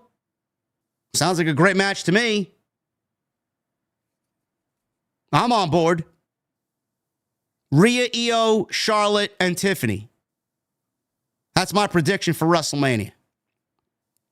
We'll see. Lyra wins. Lyra is going to be the new Intercontinental Champion next week. I do think they give it to Lyra. And I do think Lyra defends that Intercontinental Championship against Becky Lynch at WrestleMania. I think that's what they are going for. Just a prediction. Just a prediction, but that's what I'm going for. Seth Rollins and CM Punk. These two guys, they got their big match next week, which right now is rumored to be the main event of Monday night next week on Netflix. This was the best go home for a match in the last several months. And you knew these guys were going to kill it. You knew they were going to come out here and kill it. Seth Rollins came out first. He played to the crowd. He suggested they end 2024 and Raw's run on USA Network with a bang. Seth said whatever happens, he'll be here every week in 2025 fighting. Whereas Punk would cry and whine and disappear for another 10 years. It was at that point CM Punk came out and Seth Rollins said that he would take his ball and go home like he did last time. Punk threw this line back in Seth's face, and he said it was one of the most cliche bootlicker lines you could ever throw at me. Who asked who originally and tried to turn the people against the boys? He asked if Steve Austin took his ball and went home. Why isn't that being said about Steve Austin? It's got to be asked about me. He asked if the man, Becky Lynch, throwing Seth's wife into the story. He asked if Becky Lynch took her ball and went home. She hasn't been seen around here in months. Did she take her ball and go home? Or is it just me, Seth? Is it just me? He asked Seth if he's telling 15,000 strong here in Houston that he abandoned him. You just want to cry because I abandoned you. Punk said he was sick and tired and he left while Seth stayed and you ate it. He says they both made their choices, but he has no regrets. He says he doesn't want to talk about the last 10 years. He rather wants to focus on the last 10 months. He asked Seth, "Hey, Seth, how's that neck?" Seth says, "It's great," and he moves his neck around. "Hey, Seth, how's that knee?" "Knee's fantastic." Seth even hopped on one leg for him. Punk said he believes in himself, which is why he calls himself the best in the world. Says he came back to make money. He came back to make money and not friends. He said next week he gets to make a boatload of money beating the little brother he so badly wants to be. Seth said the difference between Punk and others who left is actually they did leave. He says his wife is staying at home to raise a baby. He says that's something that Punk knows nothing about. He said Austin said it was the worst mistake he ever made. He said Punk went on his buddy's podcast and tried to kill this place. He then took a big chunk of change from the competition. And Seth asked, "How did that work out for you?" Seth says he never felt bad for anything he did. Says he fought and stayed because that's how revolutions are made. But by cowards who abandon their families. He said Seth can't return and wave the flag with everyone else because he is Big Brother now. He said after January 6th, he will take 10 years off, but not by choice. Punk says you can tell the martyrs by the arrows in his back. He says he was the first one through the wall and he got bloodied for it. You wouldn't be here if it wasn't for me. I loved this place. I worked here. I just hated the guy that was in charge.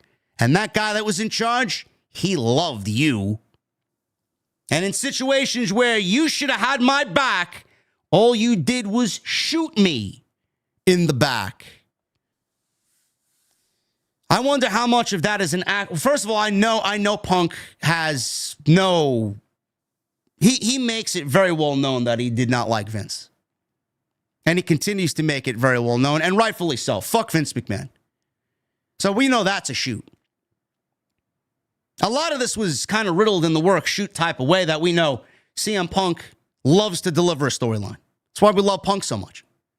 You don't know what's real. You don't know what's kind of scripted and for the story. But he always kind of codes it in a way where it's like, all right, that could be legitimately something that he feels. And everything he said here is legitimately a shoot. Everything. I believe this is 100% a shoot. I can absolutely see this being the case. He hated Vince McMahon. He did not like who he was working for.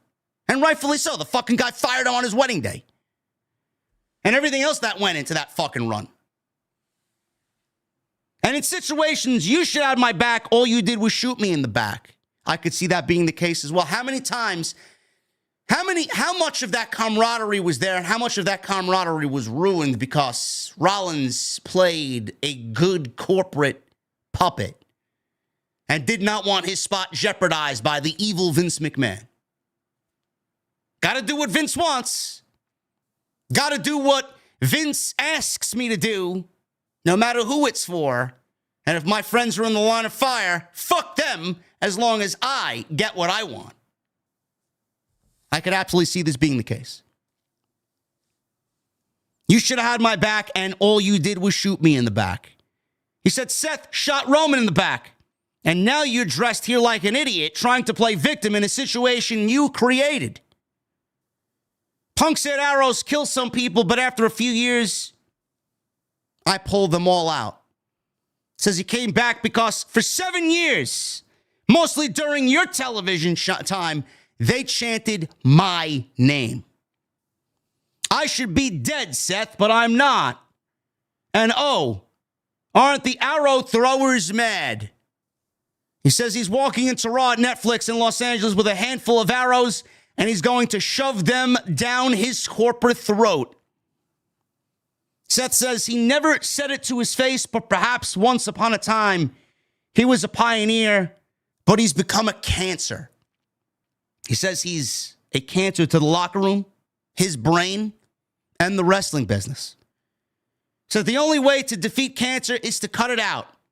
He told him to bring his fist full of arrows, and he'll bring his eyes of fire and his heart full of hate and rage, and he will burn him to the ground.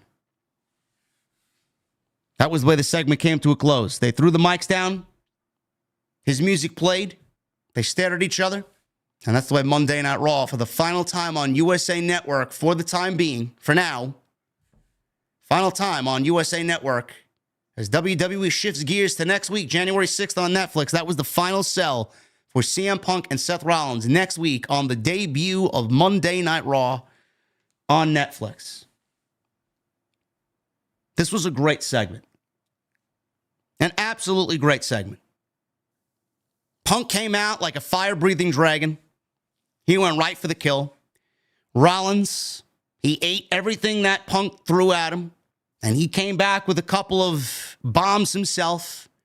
And Punk ended his side of things with the arrow analogy, which was great.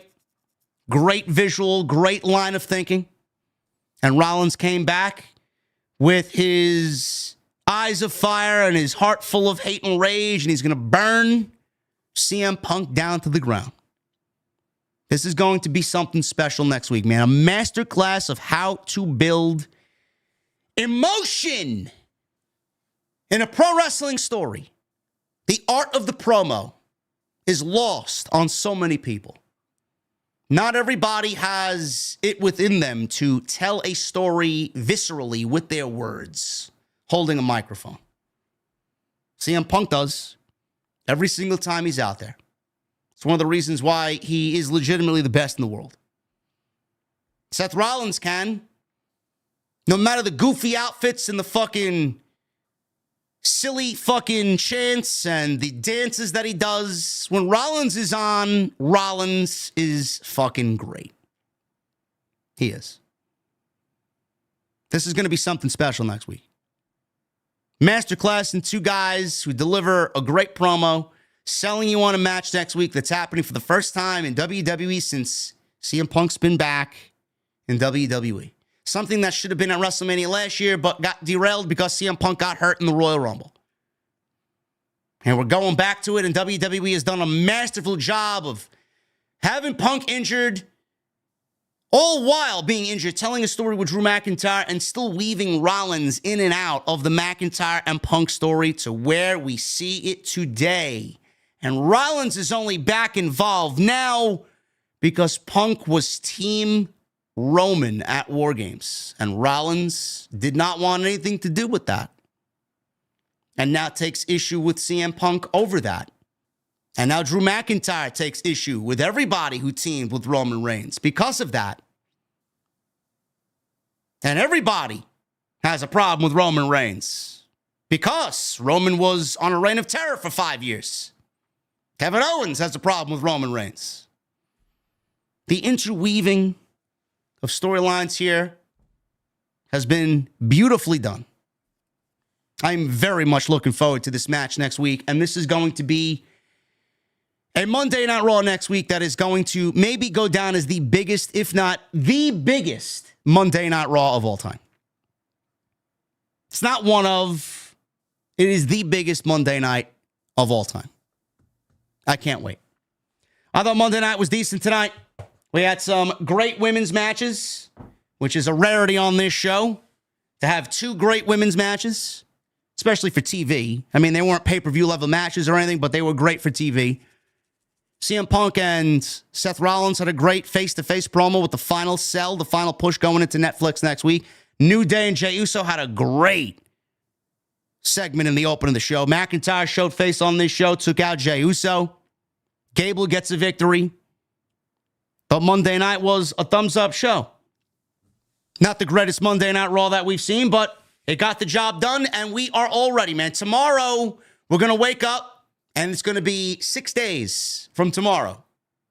We got Monday night on Netflix. January 6th, we officially begin the road to WrestleMania. Normally, the road to WrestleMania begins it's the first week of February this year, but it usually begins the last Saturday of January with the Royal Rumble. Now it's the first Saturday in February. The road to WrestleMania usually begins at the Royal Rumble. You're going to see that WrestleMania logo sign right in the Intuit Dome in Los Angeles as the road to WrestleMania begins next week, man. We're going to see some shit that we've been asking for next week, and I can't wait. Thank you guys very much for all your support. If you guys did enjoy this show tonight, I would really appreciate a thumbs up. I believe we got another $100 bomb in here, and yes, we did, brother.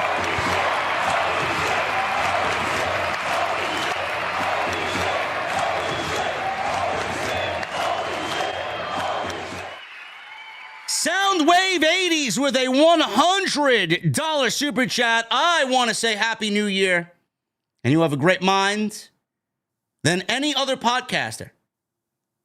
So what is this about House of Glory? Because I live in Silver Spring, Maryland, and I don't know much about the promotion.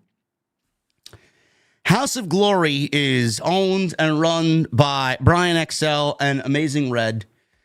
And Red runs the House of Glory Academy, where he trains students every single week. And some of his students include, most notably, Private Party, who you see on AEW television, and they are the AEW Tag Team Champions. Sasha Banks has cited Amazing Red as a huge influence over what she does in the ring, and she was actually at the school while AEW invaded New York City for the Hammerstein Ballroom show. She was there in Queens training with Amazing Red. It is probably the biggest promotion next to GCW on the East Coast. I think what we do is better than GCW, to be quite honest with you. I think the energy is a little bit different than a GCW show. We're a little bit more appealing than GCW.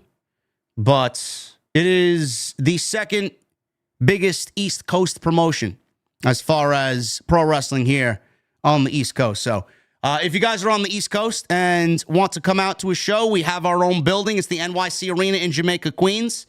We are branching out and doing some shows in 2025. We are going to be in Chicago on January 17th. Jason, the Solid Monster, and I will be in Chicago.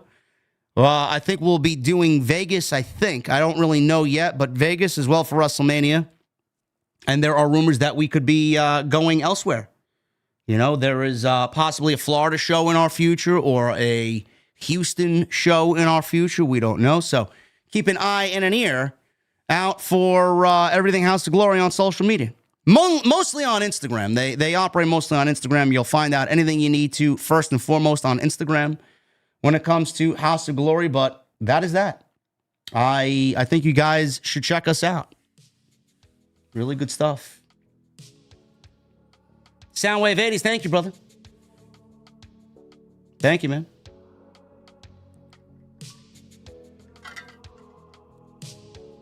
Follow me on social media at JD from NY206, Twitter, Instagram, TikTok, and Cameo. Hit that subscribe button down below. Turn on the bell for notifications. Make sure you guys go check out all of the content on the channel, man. We had a tremendous month of December. Everything you need is on the homepage. Don't know what I'm doing tomorrow. Tuesday Night Titans is going to be back on January 7th. We'll be back on Tuesday next week. Can't wait.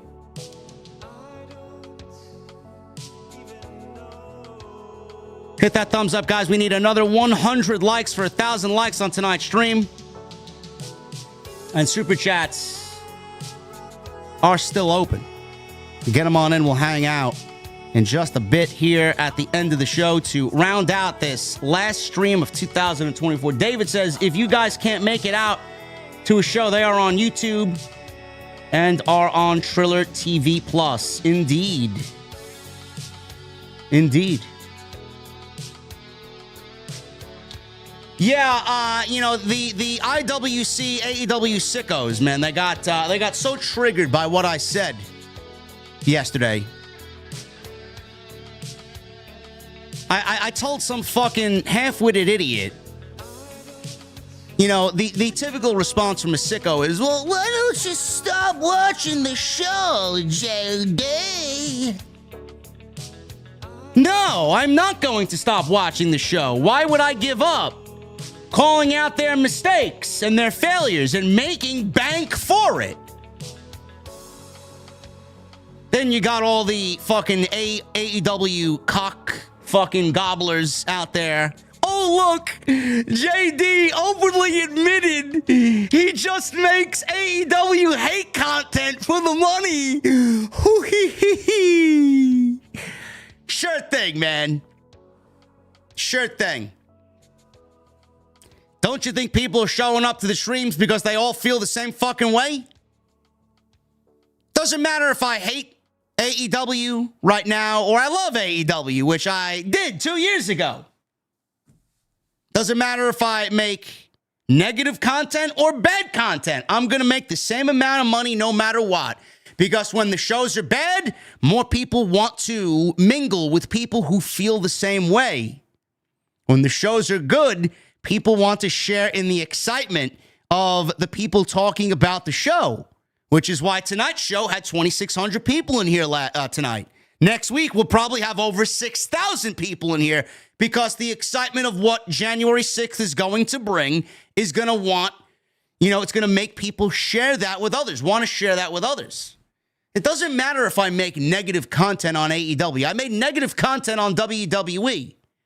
And some of my biggest streams in the entire history of this show were positive streams. These people are fucking retarded, bro. They are fucking retarded. Every single one of them. And I hate using a word like that because people frown upon. I don't give a fuck. You are. What they don't understand is some of my biggest streams are positive streams. It doesn't matter if I say things bad about the show. Gee, if they made good fucking shows, we'd speak highly of the show. And people would want to share in that. Right now, they're not producing good television. You're not producing good television. So there are a lot of people that feel that same way. It's like they're fucking delusional. They truly live in their own little bubble. It's fucking ridiculous. So yeah, I am going to continue to talk negatively about AEW until they change what needs to change and they fix the problems. I'm going to make my money off the negativity as long as I can, but I'm also going to make my money off the positivity. Go back and listen to some of my AEW streams from 3 years ago, man. Some of the biggest streams that the community has ever seen in regards to AEW, man. I wish I was open about how much money those streams made revenue-wise, man. These people would shut up instantly. But I'm not about to gloat how much I make on YouTube. I'll just let them suffer in their own fucking stupidity, man. They're fucking stupid. Every fucking one of them. Hook, line, and sinker with a line like that. Oh, look, JD, he automatically, he admitted he was a grifter for negativity. Gee, man, the shows suck. You want me to lie?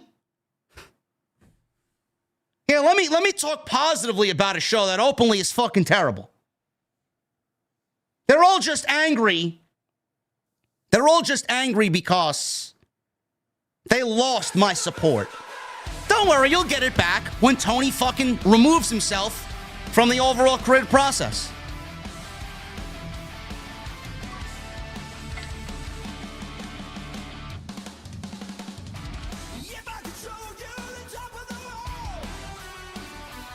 Who do we got here? Michael Krause with a 2.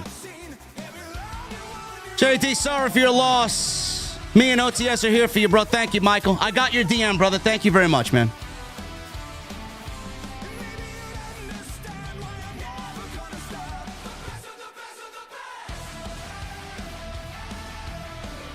Tyson Cook with a new membership. Thank you, Tyson. What the fuck are you drinking, brother? Michelle Moran with a $5 super chat. They definitely saved the best for last tonight. That promo battle was fire. Best feud for 2024 was Drew and Punk. Seth and Punk may take that honor in 25. Ben Callanan with 9 months. What a promo battle between Punk and Rollins just makes next week even more must see. Also, happy new year to you, JD, and the OTS family. Thank you, Ben.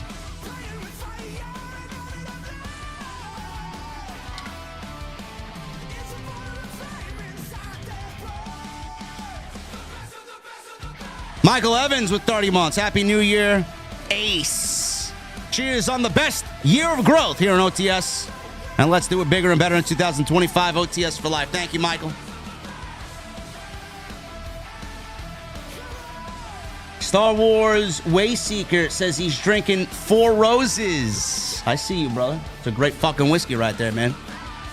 Joey Taylor with a $5 super chat. 2 things. JD, Raw was a fun show, and Punk Seth cooked on that promo. They did indeed, Joey. WrestleMess with a $9.99. Happy fucking New Year. Thanks for a fantastic year of entertainment and commentary. 2025 may be one of the biggest years in the industry, and I'll be strapped in to the #1 show in this space ritually, he says. Oh, my goodness.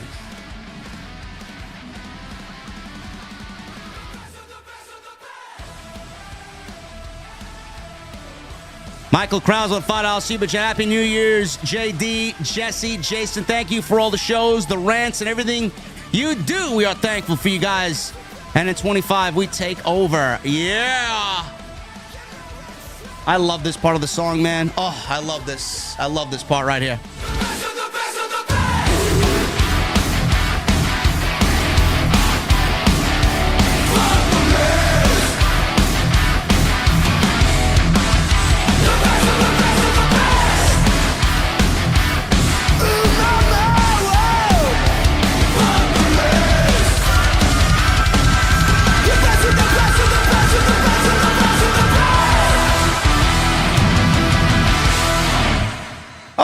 Man, love it. Fuck the rest, man.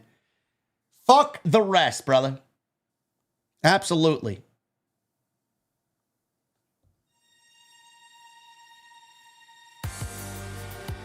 It's another banger. Michael, thank you, brother. Hardcore Kevin with a 5. JD, I'm about to struggle in life in 25, but as long as I have your channel to watch, I'll make it. I just want to say thank you for a great 24 and God bless. Hardcore Kevin. I don't know what you're going through, brother, but there are good people here. If you need anything, man, this community's got you.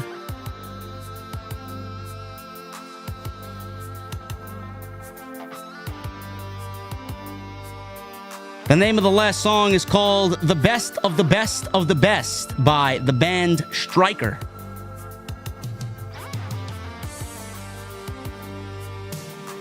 We got you over here, brother. You need anything, Kevin? This community's got you, man. Tommy Brannigan with a 35 months. I want to wish JD, Jason, and Jesse, all of the rest of the OTS family, a very great and happy New Year's. God bless you all. OTS for life. Thank you, brother.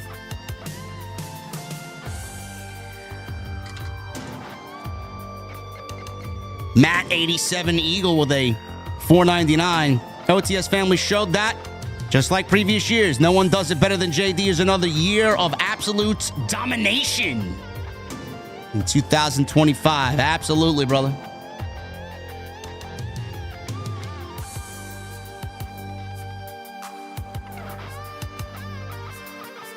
David, once again, brother, thoughts are with you, my friend. Thank you for stopping in, and thank you for your generosity, man. Can't wait to share in the new year with our guy David Thiering, dropping a bomb earlier on the stream. Prince Petey with a 2. Busted open Gonna blow you up, my guy. I'm happy for you. 100.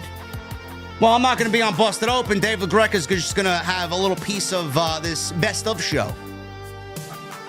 So, we'll get him on off the script, man. I'm happy to be working with Dave. He's a good guy. MGM Bowling with a $20 super chat. So sorry if you lost, JD. You already know the Otis family's here for you as always. Here's to a great 2025. Sight for that award stream. Santee, better oil up. Pause. And hope Weezy joins the stacked lineup. I hope too. Sue with a 5. Love to you and your family, JD. Your OTS family is here, and your guardian angel will always be there. Love you, my brother. Thank you, Sue. Appreciate all the love and support. Thank you, guys.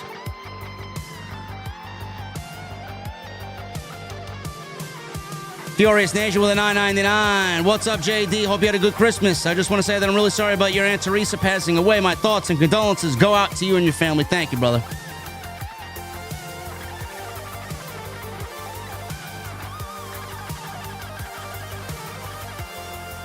Han with a 10. JD is the anti-Monet. He uses his fame to lift others up. Can't wait for the collabs. I hope Weezy accepts. The IWC incels can go cry harder. I love you, JD. OTS for life. Thank you, brother. And maybe we work with a couple of people next year, man. We'll see.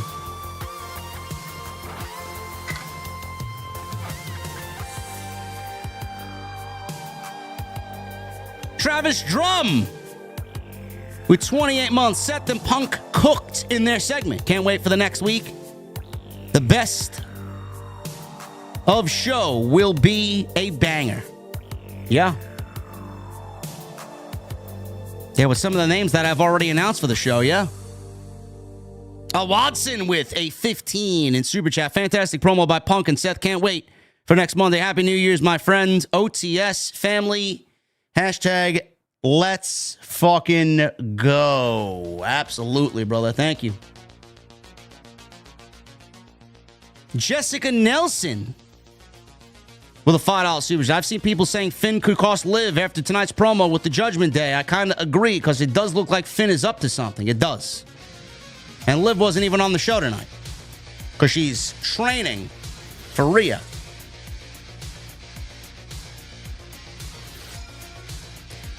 Chris Lloyd with a 5. IYO has been putting over everyone all year, and she keeps getting crowd reactions each week. Then fans are behind her. Yeah. So you know what that means. She needs to be rewarded. Eventually. Soundwave 80s, thank you for the 100 bomb earlier, brother. Hidden Network with 3 months. Watching the Punk Rollins promo gave me goosebumps that I had to drink a glass of Jack Daniels after, hoping for a great Raw next week on Netflix. Apex. Thank you, Hidden. Appreciate that, brother. Apex with a $1.99. I wish Punk addressed Vince as Voldemort. He certainly could be Voldemort. Old fuck.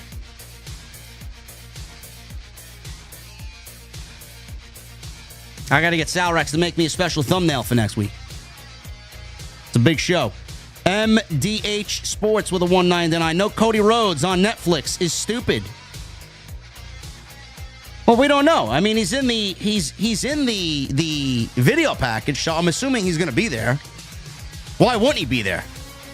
He's the biggest face in the company. Sean with a 2. I see magic between Punk and Rollins. Going to be a great match. Going to be a great match. Jay and Joe Show with a $4.99. Would you ever consider Sean's View Entertainment to be a part of the stream? Absolutely fuck no. 0 chance. No. Maybe I should ask him just for shits and giggles to see what he says.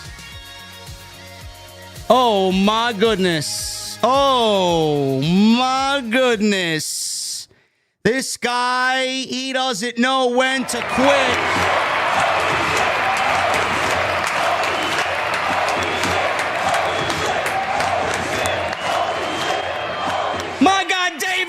Frank comes in late with another $100 super chat. Thanks for the shout out. Mentioned this in a YouTube comment, but 2024 hasn't been a great year for me as far as family goes, as far as family loss. Lost my last living 2 grandparents and an uncle in a span of 8 months. I have big things planned for 25. Let's blow 24 out of the water, JD. Absolutely, brother.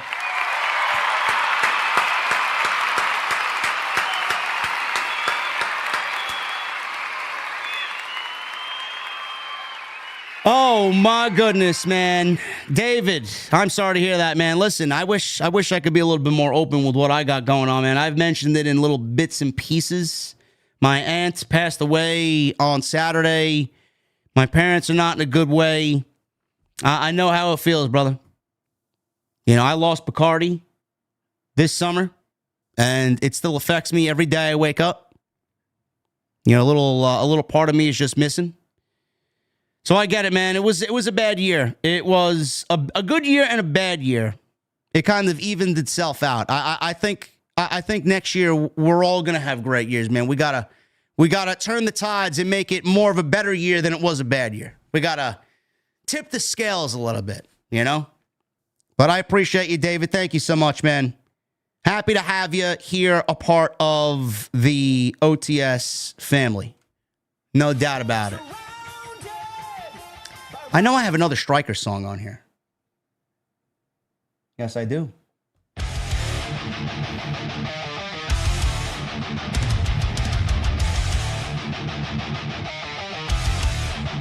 Oh, yeah. Oh, yeah! David, thank you, brother. Appreciate you, man. WPW Network with a $4.99 Punk's last t-shirt featured arrows on it. Coincidence? JD, do you remember the terrible days of Vince giving us 2 out of 3 falls matches with ad breaks? Yeah, I do. I do. Don't remind me. Andrew Brown with a $1.99. Thank you, man. Best in the world, Matt, with a $10 super chat. Makes me sick that Tony Khan is keeping that old ROH footage under lock and key. Imagine what the WWE Vault YouTube channel could do with that. Tony, like a fucking geek, probably snickers to himself late at night, knowing that he bought the Ring of Honor library so that WWE can't do that.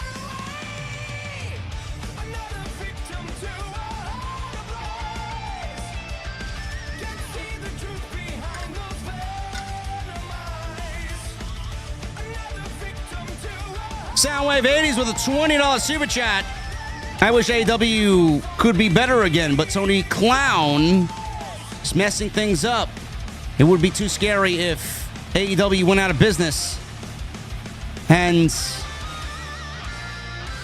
ally a lot of talent out of the job. I would really hate to see that happen to them. AEW's not going out of business anytime soon, bro. Tony Khan's family makes more money than they lose money. Never gonna happen.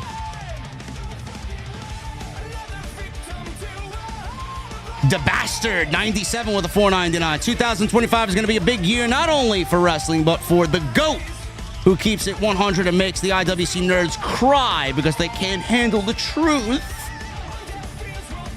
They're all pussies. They're all pussies. Thank you, Bastard.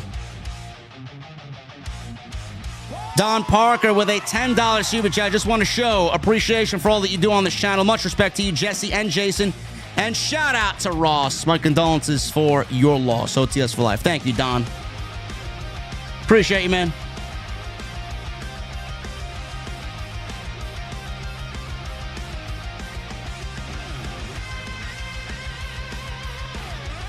Jace with the 2 months. Hey, JD, sorry for your loss. I started watching you at the start of 2024 on your streams. Got me through chemotherapy. I am now cancer-free.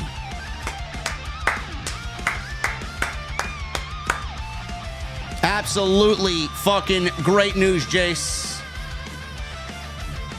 Very, very, very happy to hear that, man. Fuck cancer. Fucking hate cancer, man.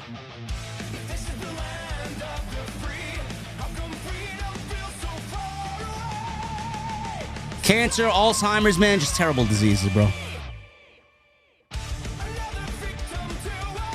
Bastard with a 199. AEW kicks off 2025 with Jeff Jarrett. Awesome. Yeah, great. I can't wait.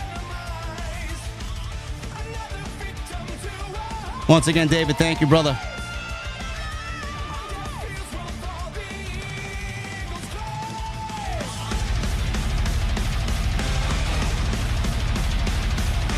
We got some banger tunes on this show, man. I love the new crop of songs we got on here, man. Ken Izzle, 000 with a 199. No message. And the John Wick of Spider Hunters, Nate TV with a $10 super chat. If you're going to reach out to anyone, DM my pet spider, Pasta John's. He's got the sauce and got dollar bills with Mr. Noodles from Elmo's face on it. He could reach out to Ryback, who doesn't want them chips. Nate, you are one bizarre individual, brother. Weird guy is Nate. He's got a pet spider named Pasta John.